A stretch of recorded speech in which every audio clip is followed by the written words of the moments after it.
గాంధీ ప్రధానమంత్రి అయితేనే ఎన్నికల కమిషన్ కంట్రోల్ అవుతుంది. అర్థమైందా? జరాకు చెప్తాను. ఈ సుప్రీంకోర్టు ఈ లా ఇదంతా నడుస్తుంటుంది.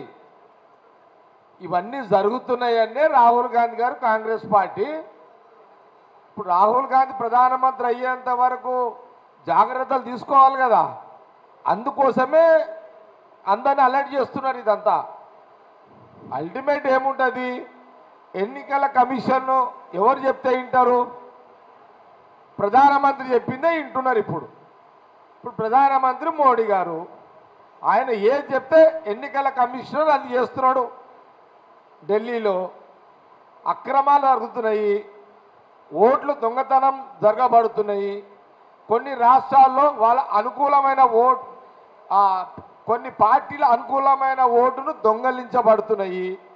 ఇవన్నీ జరుగుతున్నాయి కాబట్టి తెలంగాణ మన రాష్ట్రంలో కాంగ్రెస్ గవర్నమెంట్ ఉంది కాబట్టి మనం ఇక్కడ జాగ్రత్తలు తీసుకునే అవకాశం ఉంటుంది. కాబట్టి మనకు కొన్ని రోజుల నుంచి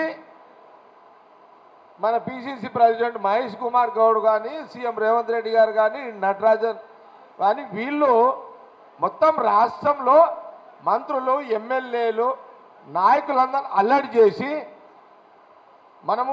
మనకు అవకాశం ఉంది కాబట్టి ఎవరి స్థాయిలో వాళ్ళు ఈ బిఎల్ఏ నాయకులు మన ఎవరైతే ఉన్నారో వాళ్ళందరూ ఇప్పుడు పవర్స్ అని మీకే కాదు, ఇప్పుడు బిఎల్ఏ నాయకులు ఎవరైతే ఉన్నారో మీకు అధికారం ఉంది కదా, ప్రశ్నించే అధికారం ఉంది.